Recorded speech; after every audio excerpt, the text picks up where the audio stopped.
Hi folks. So how do you go from that to that? Beef suet to making tallow that you can have year-round to cook in and make all kinds of things out of. Stay tuned. I'm going to show you how to do it. Hi everyone. It's another busy day at day-to-day small farm living. Getting ready to get the chickens and the ducks out and let the horses out and take care of the goats. But before I do that, I like to render fat, and I'm learning how to do it this year, so I'm sharing it with you. So I choose to do it is in a crock pot because I don't have time to sit around and babysit it. So I'm going to show you that process that I do. I looked it up online and I'm trying it out, and it really works good.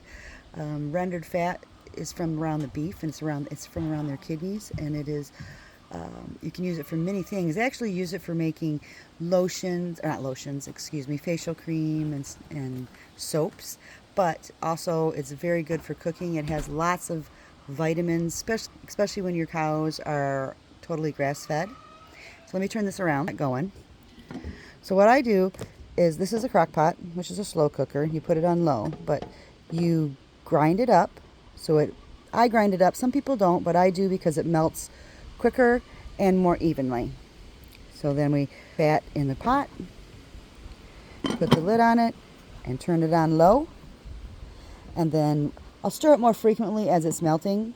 And then once it melts, I can add a little bit more, but then we just leave it on low cook, and I will show you the rest of the process in a little bit. And the whole idea of rendering fat is slow and steady. There is no speed up process for it. As you can see, it's starting to melt and break down. I'm going to add a little more to it so that I can get as much done in one batch as possible for the size of my crock pot. But it is breaking down. But slow, and you don't want to burn it, because then it'll taste burnt and have a nasty smell. Sounds like my chickens are laying eggs. So I'm going to go and I'm going to add a little more fat to this so that I can get more done. We'll keep an eye on it. Now the parts in here, you see that there's some meaty parts. They call that, and there's going to be parts that don't break down, and they call those the cracklins. You let this cook until they turn like a golden brown. They generally sink to the bottom, and then you strain those out, and then you continue cooking. Oh, it's going to be like 10-12 hours, at least 10 hours. And then I will show you all the process while we do that. As you can see, it's already rendering down quite well. We're getting down to where there's crackles.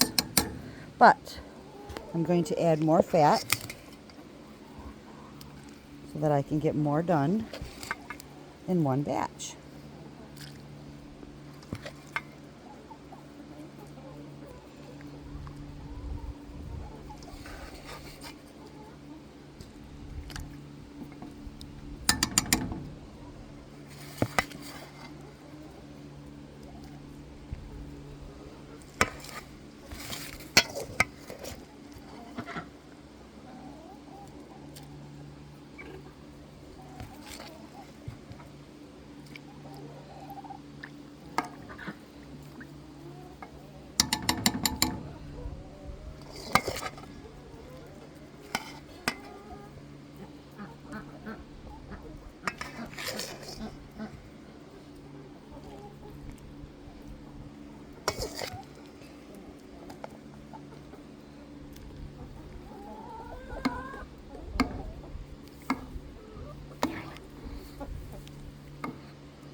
Looking good.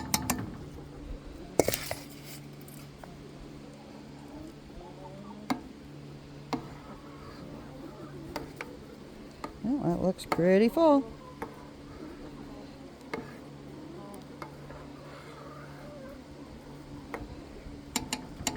Now you keep the lid on tight, seated on there, and until it gets melted down good. And then you crack it a little bit, because the whole idea of rendering it down is not only cleaning out the impurities and filtering it, but it also is, you know what, I just had a senior moment, I apologize. It's also eliminating the water in there. You want to have the water evaporate. So in order to do that, you want to keep it cracked after it is all melted and everything. You want to have it cracked so that the water steams out, so that you end up with a nice hard tallow. And of course, as I'm rendering fat, we have the chickens, my chickens there, enjoying the sun. Good girls. Okay, so here we are. I'm going to turn this around. We're at the stage now where the cracklins are needed to be taken out of the fat as we're rendering it. Let me show you. So as you can see how they've all sunk to the bottom and they're starting to turn golden brown? That means those will not render down any more than that. You can keep these for cooking or for, I've heard people say they use them for dog treats, but I don't know. I'm keeping mine for cooking, like if I want to make beef stew, they'll add a flavor to it. But as of right now, we're going to be taking this big scoop. I think this we can just put right in the big bowl.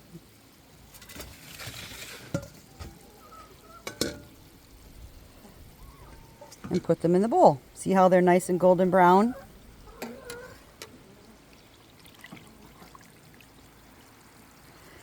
Now this is what meat chunks was left on the fat that didn't get cleaned off.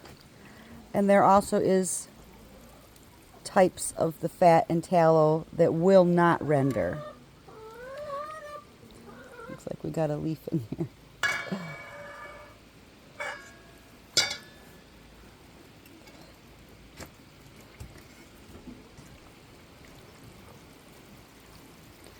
And you're wondering why I do this outside. It's an all-day process. It doesn't heat the house up. Some people do this in the oven. I mean, you can look up, there's ways to do it in the oven. People do it in a turkey fryer. But I like doing it in the crock pot because I don't have to babysit it as much.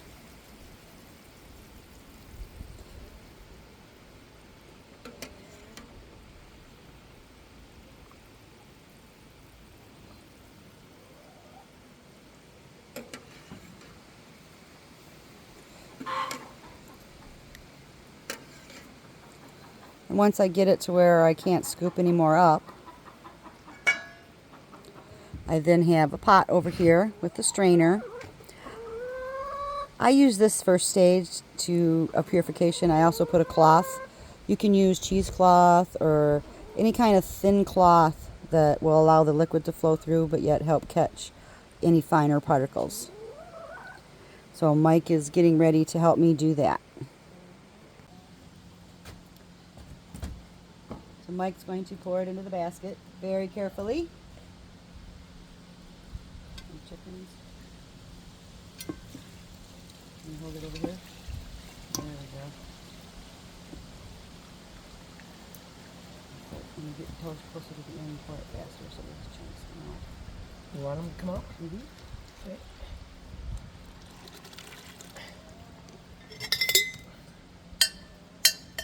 All right.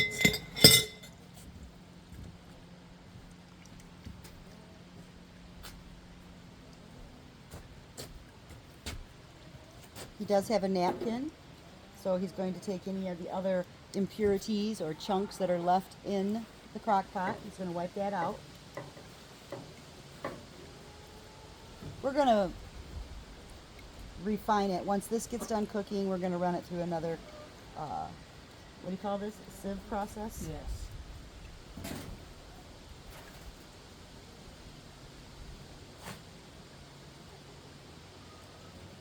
Well, as you can see, we caught more. What is going on with this thing? So here we are back in the house, and I'm going to put the cracklins in a mason jar, clear jar, canning jar of whatever name brand you want to use. I'm going to put a date on them, and I'm going to put it in the freezer.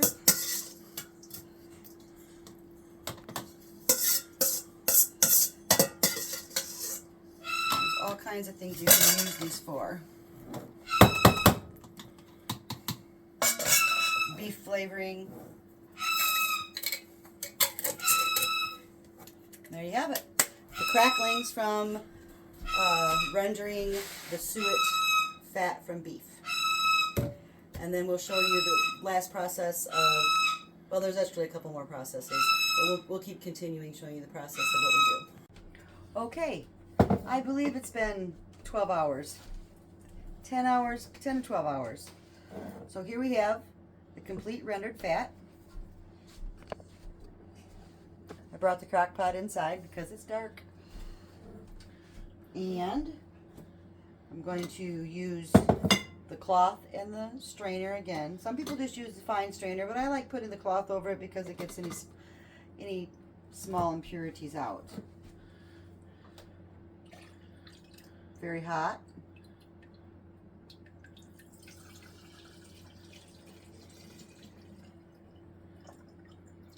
It's going to be a nice golden yellow color, as you can see.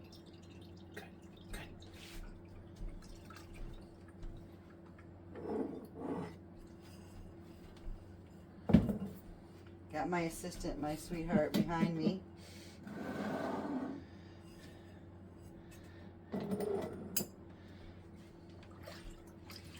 I'm just going to do a couple so you can see how it works and what it looks like. But from the first time that we ran it through the strainer and the cloth,